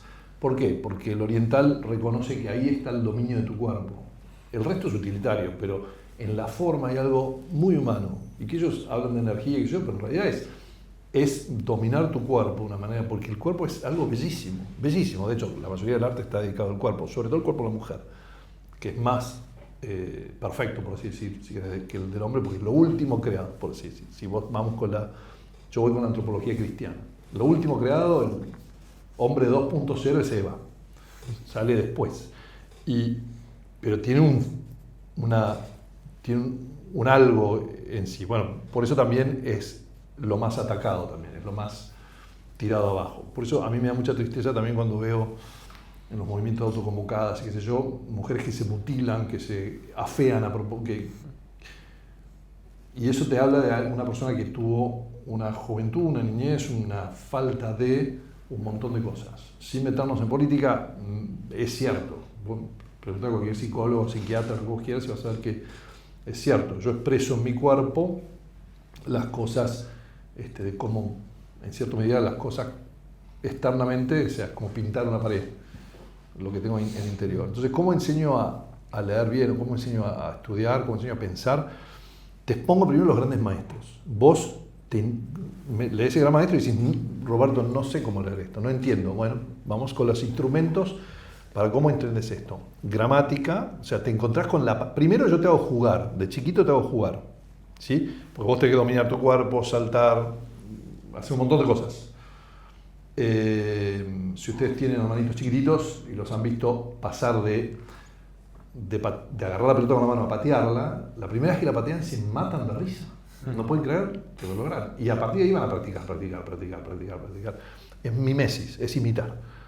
Vos le pasás la pelota, él agarra la mano y te la tira. No, con el pie. Pasa la pelota, hasta que le cae la ficha. Y te pasa el pie. Bueno, no está listo. Pero él está feliz de tener habilidades. Esas habilidades le vas dando contexto en el storytelling, las historias. Entonces vos le vas leyendo historias. El osito no sé qué, el conejito no sé cuánto, y va pasando de Winnie the Pooh a algo más. Después, historias de piratas. Entonces él empieza a imaginarse. Se apagó una luz, no sé si... Sí, ahí chequeamos, sí. Entonces vos tenés le das contexto a esa historia y en ese contexto... ¿Qué hagamos algo diferente? No, sigamos. Bueno, en ese contexto él empieza a jugar, o sea, empieza a tener reglas de juego, entonces le das juego. Las reglas de juegos hacen que él se relacione con el otro, en orden, porque el chiquito está tuneado a hacer mis juguetes, mis cosas, Entonces él ahora tiene que, a veces pierde, a veces gana. Tiene reglas, tiene obediencia, tiene orden. Empieza a desarrollar virtudes socialmente. De ese juego y de ese contexto, le empezás a dar textos, empezás a darle las historias. Llega un punto donde después darle, si querés empezar con historias grandes, como la Biblia, los mitos, las cosas que a él le hablan de una realidad invisible, una realidad visible. Pero después, en algún momento, vos le vas a dar a esa realidad, le das las historias tipo, no sé, Pinocho, los hermanos Grimm, Hans Christian Andersen, historia de fantasía, el Hobbit, lo que fuere. Y esas historias grandes van a hacer que ese chico empiece a lidiar con lo que llamamos la palabra. Al principio de la palabra, y la palabra con la palabra se crea todo, o sea, todo tiene nombre. Para la antigüedad, el nombre era conocer la cosa en sí. Y cuando vos conocés la cosa en sí, la podés dominar. ¿Viste qué? ¿En qué se basa todo el ocultismo y los Illuminati y las historias de conspiraciones? Indiana Jones, ¿viste? Descifrar esa palabra te abre la puerta mágica. Hay algo cierto en eso. Si vos conocés la palabra, la fórmula mágica, por así decir, no es mágica, es que la palabra te destraba un conocimiento que te permite entender cómo funciona la cosa. Los científicos todo el tiempo están buscando eso y te inventan nuevas palabras para eso, que es cierto, porque son cosas nuevas. Entonces, lidias con la palabra. Eso se llama la edad propedéutica, donde vos de 8 a 10 años estás lidiando con la palabra. Y la palabra la dominás, la mirás en contexto, mirás sinónimos, antónimos, lo mirás por la negativa, por la positiva, y empezás a jugar con la palabra hasta que la dominás perfectamente. Oralmente, recitas poesía, memorizás un montón de cosas y después empezás la etapa donde en la gramática empezás a entender las reglas de la palabra. Entonces gramaticalmente empezás a entender las reglas, pero no hipergramaticalmente, no te digo sujeto, predicado, todo otro, sino que sin nombrarlos o como sea, pero sí construir oraciones bien y demás. ¿Cómo lo haces? Leyendo buenos libros, grandes libros, porque todo lo que vos lees entra en tu alma y tu alma deviene el objeto que ama. O sea que vos empezás imagínate que vos tu alma es esta mesa y la estás sembrando con semillas. ¿Qué semillas crees que crezcan ahí? Esa es la pregunta que tenés que hacer. Lo mejor. Exactamente, lo mejor. ¿Y qué es lo mejor? Bueno, Aristóteles, Platón, los grandes pensadores tenían las virtudes. ¿Y qué son las virtudes? Bueno, tenés las virtudes cardinales, de las cuales puedes sacar hasta 24 virtudes, lo que fuera, pero decir, bueno, la fortaleza, la templanza, la justicia, la prudencia y la ¿cómo se llama? Que tenemos, pero prudencia, justicia, fortaleza y templanza son las 4, y después las 3 otras que son fe, esperanza y caridad, así que, pero bueno, si esas 4 cardenales surgen todas las demás, la paciencia, la perseverancia, un montón de cosas. Y eso lo aprendés con modelos, porque vos no lo conocés. Si me decís, ¿qué es la paciencia? Bueno, te digo, a ver, es como cuando, y tú te estoy dando un cuento. A ver, si yo te voy a leer, no sé, Tom Sawyer, Huckleberry Finn, el gran libro, vas a ver las virtudes y los vicios metidos ahí. Muy bien narrado, muy bien explicitado. Entonces puedes decir, ¿te acordás como cuando Tom, sí lo entendí? Bueno, cuando vos lo entendiste, después está en vos la libertad de decir sí o no, de actuar o no actuar. Y de esa manera vos vas, entonces ahí vos me vas a cuestionar la cosa cuando sos adolescente en la edad lógica. Y cuando vos me cuestionás, empezamos un diálogo. Yo te empiezo a vos a tirar ¿cómo se llama? Objeciones, otras preguntas, repreguntar. La gran pregunta siempre empieza con un debería fulano, o sea que para vos Huckleberry Finn no debería haber hecho otra cosa. Vos decís, no, bueno, sí, porque en eso ahí yo te estoy forzando a tomar una decisión, sí o no, más bien, si no moral, de vida. Entonces, ¿y por qué decís eso? Entonces vos empezás a darle razones. ¿Y qué querés decir por eso? Los 5 tópicos de invención de Aristóteles. La retórica, estoy ejerciendo la retórica, ¿no? Definime ese término. ver, distinguir, pero eso es igual cuando. ¿Esto es igual a ese vaso? No, eso es una copa, esto es un vaso. ¿Por qué? Porque tiene una manija, esto es una taza, lo llama. Bueno, ¿y qué diferencia hay? Bueno, entonces Huckleberry, ¿qué tenía? Tenía una taza, bueno, listo. Y ahí vamos haciendo psicotópicos de invención, ese ejercicio de diálogo que lo ves en los diálogos socráticos, muy bien hechos, no explícito, pero está ahí. Va llevando a cada uno a darse cuenta de lo que sabe y lo que no sabe, que es más importante. Entonces no opina sobre lo que no sabe. O te dice, esto es una opinión, yo no sé, pero sería interesante investigar. Y ese es el conocimiento humano, vas creciendo, y lo vas llevando de la lógica de la retórica, y la retórica vos vas convenciendo a tus compañeros. Y después obviamente tenés que saber la parte contable, la parte de número, cantidad, o sea, aritmética, geometría, la música, que son las 9 musas griegas, que eran desde música y música coral, música orquestal, hasta las historias épicas de héroes, la poesía lírica, un montón de otras cosas. Música, y después tenés la astronomía, que es el movimiento de las cosas perfectas, que eran los planetas, los astros, que son divinos, para ellos eternos. Su movimiento es perfecto, siempre es regular. Vos podés contar con que el sol sale y se pone todos los días. Y eso te habla de algún orden que debe ser replicado en el ser humano, te dirían ellos. Entonces los griegos miraban, contemplaban las relaciones que habían hecho. La música es una cuestión de relaciones. Vos tenés una octava de música, si ustedes saben música, la octava ¿qué es? Es la mitad o sea, es una cuerda que, si una cuerda te vibra así, vos lo cortás por la mitad y te suena una octava más arriba. Es la relación 1 a 2. Si tenés una quinta, ¿qué es? 3 a 2. Una cuarta, ¿qué es? 4 a 3. O sea, esta vibra 4 mientras que esta vibra 3, ¿no? Si yo quiero hacer, viste, cuando te hacen el ritmo, si tocas un instrumento, el ritmo de 3-2 sería bueno, ese es el ritmo 3 con una y 2 con otra. Eso es un ritmo que es comprensible al oído. Pero después tenés la segunda, que son 9-12 o 9-11, una cosa así, que suena como... Sí. En fin, entonces tenés... los griegos veían esas cosas y decían, esto es fantástico, esto es divino. Por lo tanto hay un orden, hay un ordenador, y lo buscaban. Y esa es la manera de aprender a pensar. Porque estás pensando las cosas más profundas y críticas. Todo lo demás pasa. Para los griegos no había libros escritos, pero cuando aparece la escritura, es muy interesante, Sócrates le dice al que le trae un discurso escrito, está muy bien, pero no estoy de acuerdo, porque cuando todo esté escrito, la gente se va a fijar quién es el autor y no lo que dice. Y fíjate si no es cierto eso. Ni hablar.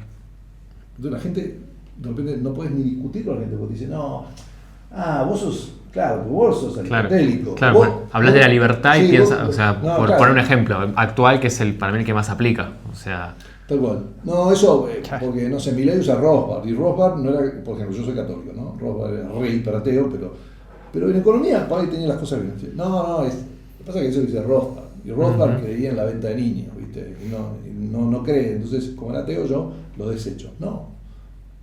Lo que dice es cierto en este contexto o no es cierto en este contexto. Nada, es una cuestión de aprender. Pero todo eso lo hemos dejado en pos de perdón una que información. te interrumpa, Roberto, pero creo que cuando uno es... A ver si qué opinas, ¿no? Me interesa tu opinión en este aspecto. Cuando uno escucha más al autor que a la idea, es por ignorancia. O sea, es porque uno... Bueno, el quinto tópico de invención es autoridad. Y como dice Santo Tomás, el argumento de autoridad, Santo Tomás con mucho humor dice, el argumento de autoridad es el más débil de los argumentos, como dice San Isidoro de Sevilla, citando una autoridad. Pero, ¿qué pasa? El argumento de autoridad es la opinión de otro. Tal cual. Que hay un sesgo ahí, claramente. Bueno, puede ser un sesgo, pero no está nada mal, porque lo que vos estás diciendo es, mirá, no lo he pensado, no tengo tiempo de pensarlo, pero este que lo pensó mucho, dice esto, algo debe saber. Ahora, eso no te satisface porque no te di las causas, que es lo que vos buscas. Vos buscas causas. Como pensar, buscando las causas. Hay 4 tipos de causas, etcétera, etcétera. Bueno, todo eso es o sea, clásico, tradicional, lo que vos quieras. Muy hermano. Y nada, toda la civilización se educó, por lo menos desde... Vos tenés, bueno, el orden... Voy a hablar del occidente. El orden hebreo, que viene de Adán y Eva hasta, digamos, 400 años antes de... No, 1200 años antes de Cristo, es un orden donde ellos tienen, la narrativa es, nuestros padres pecaron, o sea, desobedecieron, y se nos llama la obediencia. Entonces ellos tienen, Moisés les baja la ley. Esa obediencia, ellos tienen que crecer en la infancia hasta un punto donde se les puede bajar una ley que ellos comprenden. Se bajan los 10 mandamientos y dice, bueno, si nosotros cumplimos con esta ley y la estudiamos, la comentamos, Dios le baja el Levítico, en Números, Dios le baja un montón de leyes, ellos cumplimos con esta ley, vamos bien. Entonces ellos es como un niño que aprende a jugar, ahora tiene que jugar con las reglas del juego.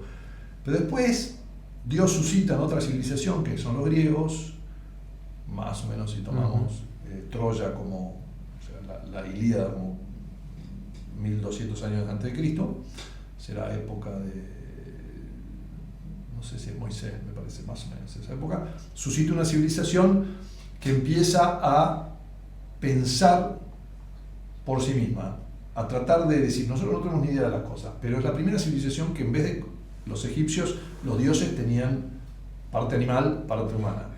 La parte humana era la de abajo, la parte animal es la de arriba.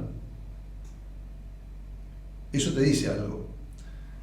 Los griegos, en cambio, son los primeros en decir, los dioses son formas humanas perfectas. O sea, el supercuerpo, viste las estatuas el supercuerpo de él y de ella, y eran con la misma libertad del hombre, pero sin... Ellos no tienen culpa, digamos, no tienen, como nosotros que tenemos consecuencias de nuestros actos, ellos no tienen consecuencias excepto entre ellos, hay un Olimpo. Bueno, entonces tienen toda una narrativa en Hesíodo, la teogonía, donde empiezan cómo se crean todas las cosas. Entonces son fuerzas, empieza con el espacio, que es Urano, Cronos el tiempo, y Gea la tierra. Gea es el aspecto femenino, Cronos y espacio. Ambos dos tienen hijos con Gea, o sea, uno es hijo del otro. Entonces el espacio es Gea primero, el tiempo es parte de eso, Cronos, y después de ellos tienen fuerzas irreprimibles, que son fuerzas irracionales, que son los titanes. Pero claro, se los morfaba, Dios Gea los tenía dentro de la tierra, en la panza. Los volcanes, la fuerza volcánica, son fuerzas irracionales. Hasta que aparecen los hijos de Cronos, que son entre ellos Zeus, que es el primer dios de dioses y hombres, que dicen ellos que es el primero en reunir la sabiduría. ¿Por qué? Porque se casa con la diosa de la sabiduría y se la come, y de esa, o sea, se la pone adentro. Que comer, ustedes tienen que entender que no es el comer como nosotros, sino que es hacerse uno. Hay una cierta medida, como si llamamos, una Eucaristía, incluso la unión o sea, una unión sexual entre hombre y mujer, es como hacerse un cuerpo, hacerse una carne, hacerse uno, es como querer poseer al otro y el otro que me posea a mí. Hay una idea, lo mismo con la comida, yo cuando como la comida la convierto en parte mía, el más perfecto lo convierte en parte suya, entonces él se come a su mujer en el sentido de que ella es la sabiduría, y de ellos nace de la cabeza del varón, que es interesante, la cabeza del varón, se pega un hachazo a la cabeza y sale Atenea, que es la diosa de la prudencia, que es la diosa griega por excelencia de la prudencia. Después se casa con Hera, que es la diosa de la justicia. Entonces vos tenés la justicia junto con la sabiduría, le da la fórmula perfecta para reinar eternamente. Es el dios que vence todo el orden antiguo del irracional. Es una manera de explicar de manera diferente lo que a los hebreos se les revela. Entonces, para el griego la contemplación es el modus operandi. Para el hebreo la obediencia es el modus operandi. Y luego viene Roma, 500 años antes de Cristo, se hace república. Roma es, si vamos a creer la tesis de Troya, Eneas, el último príncipe que sobrevive, se escapa de Troya, año 1200 o 1000, y navega hasta que cae en Alba Longa, cerca de Roma, y ahí funda, le gana a los etruscos, se constituye rey en un pueblito chiquitito que era Alba Longa, a 20 kilómetros, después va a estar Roma. 333 años más tarde está Rómulo y Remo, el tema de Rómulo y Remo, sobrevive Rómulo, entonces se llama Roma y no Rema, sobrevive, y tenés 180 años de reyes, los 7 reyes, y después tenés la república. Bueno, 500 años antes de Cristo tenés la república, y dura hasta el 500 después de Cristo, 1000 años. Entonces vos decís, ahí vos tenés un orden que es cívico, es todo esto de los griegos, todo esto que se heredó, es cívico. Y cuando vos llega el Imperio Romano a mezclarse con la cristiandad, tenés el hombre que reúne las tres facetas, que está muy bien explicitado en San Pablo, que es la faceta hebrea de la revelación, la faceta griega de la contemplación y la faceta romana del orden cívico. Muy bueno. Y eso hace la civilización europea, que es la civilización nuestra. Eso es la perfección, por así decir, del orden.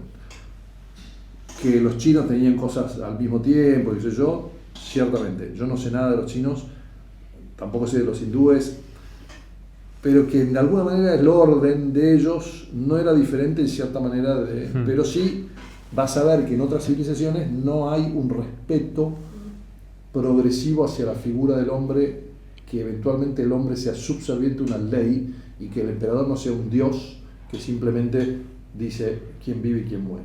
Roma comienza bien y después cuando empieza con el imperio, los emperadores empiezan a quedarse cada vez más dioses y son más caprichosos hasta que causan su propia caída. Y ese mismo movimiento, lo ves históricamente en las civilizaciones, o sea, cada 500 años tenés un cambio histórico muy fuerte. La Revolución Francesa, tiran abajo todo el orden anterior, ponen un orden nuevo y ¿qué hacen? Se guillotinan todos unos a otros. Hasta que viene Napoleón y dice, basta muchachos, vamos a hacerle guerra a todo el mundo para ocuparnos. Bueno, nada, son cosas históricas, pero lo que te quiero decir es, cuando vos lo ves repetido, esos patrones, es que hay algo ahí. Y hoy vos vas y lo ves en Peter Thiel y no sé, los grandes pensadores. Bueno, sacalo a Harari, Harari que dice cualquier huevada, pero lo ves, que te lo ponen en lenguaje empresarial, lenguaje moderno, pero es lo mismo. Nada de esto de lo que yo te hablé lo ves en el colegio. ¿O no? No, bueno, nada. Y vos dirías, no es útil esto, porque justamente no es útil. La función del colegio es formarte como persona, no como un instrumento del mercado, de la fábrica del mercado. Claro, como empleado. Además, hay otro tema, volviendo al principio, la fábrica ya no, o sea, existe la fábrica, pero el sistema fabril, que ahora está reemplazado por robots y inteligencia artificial, ya no existe, no va a existir más como un sistema humano. A ver, sí, humano como pensado, pero no es un sistema donde, no es la manera de operar. Ahora, nosotros, la fábrica nos permitió con el transporte extender nuestros brazos a todo el mundo, te diría Marshall McLuhan. Entonces, pues, yo hoy puedo poner un producto en China, pero la electrónica nos ha, lo que estamos haciendo ahora, este podcast lo puede escuchar alguien en China. Cuando ustedes lo suban, es universal. Entonces, permite que las ideas mías y las de ustedes se expandan a todo. Entonces, ahora unimos la mente en un conocimiento común. Por eso hay mucho de la pansofía, y después unir el espíritu también, o sea, entonces terminás este tema, es importante, es súper importante. Entonces tiene que ser un modo diferente hoy. No, está buenísimo, a mí me encanta. A mí me encanta y creo que tiene un montón de aristas y nos podemos ir por un montón de lados porque, a ver, es la historia de la humanidad. Entonces la educación no deja de ser una parte fundamental, pero donde es consecuencia de... A ver, la educación... la construyeron las personas, el sistema educativo lo construyen las personas, y las personas de la sociedad de hoy no es la misma que la de hace 100, que la de hace 200, que la de hace 1000, que la de hace 3000 años. El tema está en que la escuela no te enseña todo esto. No. O sea, no te enseña toda esta parte y te muestran la realidad de una manera como creen que te la tienen que mostrar para que vos la aceptes obligatoriamente. Y responde a alguien eso. Claro. Esa realidad responde a la idea que alguien tiene. Claro. Por eso, por ejemplo, si hace 3 podcasts vos hablaste de alguien que usa muy bien mindfulness y cree que el mindfulness o que hay ciertas claves que nadie te enseña pero que te hacen participar más plenamente del universo. Bueno, si vos crees que eso es importante para el hombre, eso debe estar incorporado en una escuela. Si vos crees que el hombre es antropológicamente, o sea, la respuesta de qué es el hombre es fundamental. Es la primera pregunta que tenés que responder. Y el único ente que no está capacitado para responder esa pregunta es el gobierno. Un gobierno pluralista y democrático, porque como vos no podés ofender a nadie, yo no puedo decir el hombre es el concepto cristiano del hombre. No me dejan decir eso en escuela pública. ¿Por qué? Porque viene un musulmán y dice otra cosa. Bueno, sí, pero hay cosas que son ciertas, hay cosas que no son ciertas. Yo tengo que probar que mi visión es cierta o no, o lo que fuera. Lo que te quiero decir es, que la única entidad que se ha prohibido a sí misma tomar posturas sobre cosas, porque es pluralista, multicultural y democrática, es la que te hace el ciclo lectivo de los cursos y que te dice lo que leas. No tiene sentido. Esto lo marca Frank Schiff muy bien en su libro Sociedad y Sensatez. Es decir, de aquello que vos pienses que es el hombre, nacen las instituciones. Totalmente. La República es una institución netamente occidental. Por eso es ridículo que Estados Unidos intente imponer repúblicas de Arabia para allá. Pero entonces, o sea, la pregunta es, ¿qué intereses hay realmente entonces detrás del sistema educativo tradicional? Bueno, vos decís tradicional, normal, vamos a decirlo, no tradicional. La ¿A norma quién? hoy en día. Claro, ¿a quién le sirve todo eso? Le sirve muy práctico a un sistema que necesita un votante que no piense demasiado, a quien le vamos a dar subsidiadamente entretenimiento, le hace películas, series, Netflix más fútbol o un deporte, y a cambio le pedimos una cierta obediencia, le vamos a dar seguridad, le vamos a quitar libertades, le vamos a dar subsidio, un poquito de comida. Que eso en realidad es inversamente proporcional, o sea, cuanto más seguridad le des, más libertad le sacás. Correcto. Entonces vos tenés el modelo chino que es, todos van a tener comida, pero no van a tener libertad. La libertad va a ser graduada según un sistema de puntaje que determina quién, alguien, el partido, el sistema, el gobierno. ¿Y por qué el gobierno tiene más derechos que vos? Si el gobierno está hecho de personas. Bueno, eso implica que vos estás considerando al gobierno como un ente superior. O sea, no hay Dios, pero el gobierno es Dios. O sea, hay un ente superior que te va a decir, vos tenés tanta libertad, vos no. Vos, Sofía, no podés tener más de un hijo. ¿Entendés? O sea, es una decisión que legítimamente vas a decir, ¿por qué? ¿Por qué? Entonces, ¿qué modelo es? Bueno, la democracia está basada en que si la mayoría decide el modelo chino, y bueno, vamos al modelo chino. Gracias a Dios, en una época donde todavía no habíamos perdido la sensatez, los fundadores hicieron una constitución que dice que tenemos ciertos derechos y ciertas obligaciones. Y esa constitución es muy difícil de cambiar, necesitas una super mayoría de gente, y como nosotros sabemos, más en Argentina, poner de acuerdo a más de 3 personas es imposible. Entonces, estamos más o menos salvados en ese sentido. Pero bueno, esa es la idea. ¿A quién le sirve este sistema? Y yo te diría, hoy en día sirve. Empezó como un sistema empujado naturalmente por la matriz productiva que convenció al gobierno que era para enriquecerse, para que todos estuvieran felices y contentos y cada uno tuviese su auto, su casa, su propiedad, sus cosas. Es una matriz muy norteamericana. Necesitábamos favorecer durante unos años esta matriz productiva. Ese modelo norteamericano, en Argentina, cuando se copia la Constitución, se copian esas cosas, y Sarmiento trae a las maestras norteamericanas y nos enseña la literacidad, de alguna manera se quiere convertir a Argentina en la segunda potencia, la otra potencia. Imita a Estados Unidos. Pero Estados Unidos fue fundado, acá lo lees a Alexis de Tocqueville en Democracia en América, fue fundado por gente universitaria, comerciantes, burgueses, que tenían educación y plata, eran corporaciones. Los puritanos que navegan de Holanda y de Inglaterra a Connecticut, Nueva York y Rhode Island y todos esos lugares, los primeros colonias. Entonces había una forma mentis diferente.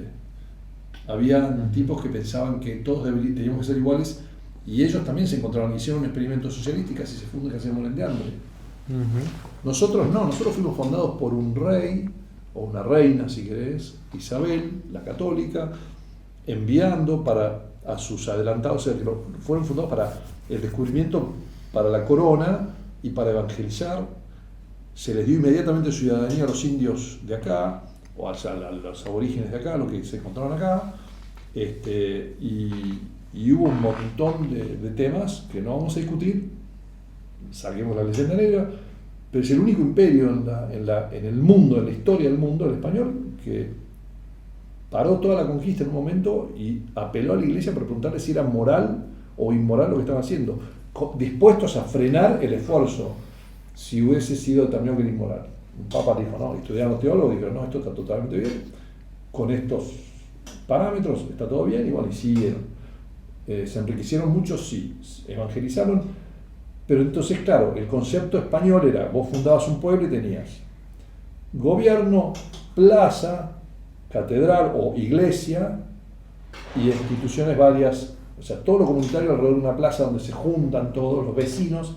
Entonces vos tenés Casa Rosada, o sea, el fuerte era militar, el cabildo, que era la fuerza política, la plaza en el centro, que es Plaza de Mayo, la catedral de un lado, bueno, hoy en día trabajamos de la FIP del otro lado, pero bueno, Sí. ¿me entendés? Entonces había un plan donde convivíamos, nada que ver con vos vas a andar a Estados Unidos y Claro, nada que ver. fíjate las primeras colonias, eran casitas con jardín como un barrio privado hoy en día, o sea, nadie quería ver a su vecino necesariamente, no operaban en común necesariamente, excepto que eran miembros de la misma parroquia o iglesia con un reverendo que les predicaba la Biblia, pero tenían un sentido de igualdad muy fuerte, qué sé yo, pero bueno, ellos se fundan de una manera, y las constituciones de ellos salen de abajo para arriba, o sea, se juntan las constituciones que ya existían y se escribe la constitución en 1776. En cambio, la nuestra, viene Alberdi, copia la de 76, la adapta a Argentina con un sistema más presidencialista y con un trasfondo católico, y la bajan de arriba para abajo en 1853. O sea, otra manera de operar. No opino si es bueno o malo, pero a veces no puedes imitar simplemente, o sea, se imitan, te imitas todo y por ahí vos nada que ver. Nosotros teníamos instituciones fenomenales como el Cabildo, que era un gobierno vecinal, era lo mejor que hay. Bueno, eliminamos el Cabildo, por desgracia, pero bueno, es como que las municipalidades deberían ser las que rigen. Y como somos muy del rey, de la cabeza del rey, por ejemplo, yo impositivamente haría al revés. La municipalidad debería recibir el 60% de mis impuestos, la provincia debería recibir 30% restante y el 10% que queda y tendría que ir a la nación. La nación debería estar fuera de ejército, tribunales federales y un poco más. No tenés tanto. Entonces, Como eso es más minarquista, se le dice, ¿no? no es tanto minarquista, es vecinal, yo lo pondría de una manera otra ecuación. chestertoniano, que es distributista, o sea, lo pequeño es bello, como dice, hay un libro, ¿no?, que dice lo pequeño es bello, que es vos a quién conoces. O sea, ustedes se juntaron porque fueron los mismos intereses, decidieron hacer un podcast juntos. Vos no estás con Murdoch manejando, o sea, no, mirá si Murdoch decidiese quién puede hacer podcast y quién no puede hacer podcast. Vos conocés, entonces vos, si el podcast no es vamos a decir que ustedes quieren ganar plata y, no sé, tenés un amigo que quiere hacer algo parecido y vos querés fomentar esto, y eso te va a hacer perder plata, pero vos fomentás, y vos no estás tomando una decisión económica a lo Milei, de mercado libre, estás tomando una decisión absolutamente voluntaria diciendo, quiero ayudar a mi amigo, quiero darle plata al que hace malabarismos en la esquina. Eso no es una decisión económica, por eso los economistas nunca la pegan, es una decisión humana. Y esa decisión humana se aprende no en las estructuras matemáticas y económicas, sino en el comportamiento humano. Habla de quién sos vos como persona, quién querés ser, y este podcast ustedes lo tienen porque quieren fomentar un tipo de persona, un tipo de ciudadano. Entonces lo mismo haría yo, si quiero fomentar santos, predique, si quiero fomentar ciudadanos buenos, predique lo que va a... Nada, y bueno, yo hago esto en las redes por eso que a mí me interesa patear el tablero para que la gente se empiece a cuestionar. Bueno, ustedes me llamaron porque yo cuestioné las cosas. Bueno, cuestiono, es como soy la avispa esa que decía Sócrates, decía que era una mosca, era molesto, ¿viste?, para los políticos, hasta los terminaban matando. Bueno, es un poco el tema un poco es ese, qué sé yo, es formarse como persona, y mucho más importante que formarse como instrumento, como herramienta. Muy y bueno. Eso te da paz, te da alegría, te dan ganas de salir ahora y, cortemos y seguimos una birra ahí afuera, ¿entendés? Sin duda, sí, no, es parte de tu vida, totalmente. Entonces, fíjate cómo, bueno, así era la universidad donde yo fui en Estados Unidos. Bueno, Salía queremos... de clase y te diía, y seguías y te sentabas en la mesa y comías con uno de cuarto año, uno de tercer año, uno de segundo año, y vos ahí, el que estaba aprendiendo. No, pero entonces el otro decía, bueno, pero vos vas a ver después qué tal cosa. Y peleaba, muy divertido. Nunca me pasó que yo dije, está buenísimo aprender. Yo voy a ir y voy a estudiar porque quiero participar de la conversación. Sabes que hay algo de ese tema que queremos charlar. Y tenemos, ya para ir cerrando, un regalo muy lindo para hacerte. No sé si viste, Roberto, que allá atrás nos acompañaron unas cajas durante toda la transmisión. Pero digamos, ahí adentro hay un regalo para vos. Un regalo que queremos hacerte. ¿En serio? Sí. ¿Lo agarro? No es algo serio, pero sí. Mira, te vamos a pedir, antes que nada, vamos a hacer una toma de más de cerca. Te vamos a pedir, Roberto, que fíjate que hay dos cajitas. Queremos que destapes la de arriba, agarres lo que hay adentro y nos digas qué ves ahí adentro. Mirá, mirá qué genial. Un cubo Rubik, un cubo con las cosas de Thomas Aquinas, sacros, mis intereses. Muy bien, muy bueno. Milbank. Hicieron research, muy bien. Mirá vos, design y no clásico, no puedo creer. Qué genial. ¿Y esto pensaron ustedes? Genial, buenísimo, muchas gracias. ¿Qué ves ahí? Contale un poco a la gente para que entienda qué hay en ese cubo. ¿Qué hay en este cubo? En este cubo están el escudo de Thomas Aquinas College, que es donde yo me formé, realmente me formé en el Sabbath. El libro de Designing Your Own Classical Curriculum de Laura Berquist, que es lo que me informó la parte de homeschooling. Un par de academias acá, como St. Augustine's Academy y demás, me parece que son escuelas de homeschooling. El trabajo de sacros que hacemos ahora, que es nuestro canal donde pasamos estas cosas, y fotos de la familia mía, el homeschooling que hice yo con mis hijos, y Milbank, que fue mi trabajo en Wall Street. Ese fue mi, ¿cómo se dice? Mi cosa moloclaval, ¿no? A mamón. Buenísimo, está buenísimo. Y si, Roberto, y si destapamos la otra cajita, ¿qué encontrás ahí? Vamos a tomar el otro cajita. Ah, mirá, todo esto ya construido.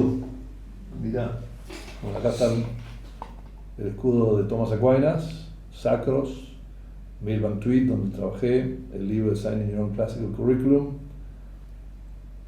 Mirá vos, y una foto familiar del campo. Venía la familia. Y este parece de St. Augustine's Academy, no sé cuál es. Está bueno. ¿Sabes por qué te damos esto, Roberto? Porque nuestro podcast se llama Darle Forma y nuestro logo es un cubo. Ajá. Porque, a ver, vos acá viniste a compartirnos un poco de todo lo que sabés y un poco de todo lo que has aprendido a través de todo este recorrido de vida que has vivido, que son distintas etapas diferentes. Entonces, la última pregunta que te queremos hacer es, ¿cómo hiciste para darle forma? ¿Ustedes creen en la providencia divina? Sí. Hay un Dios cuyos caminos son misteriosos, y si vos me hubieras dicho a tu edad, ¿dónde vas a estar? A los 58 yo te hubiera dicho, no, yo hubiera imaginado, no sé, supongo que dependiendo de la edad, ser un abogado, ser un esto, ¿no?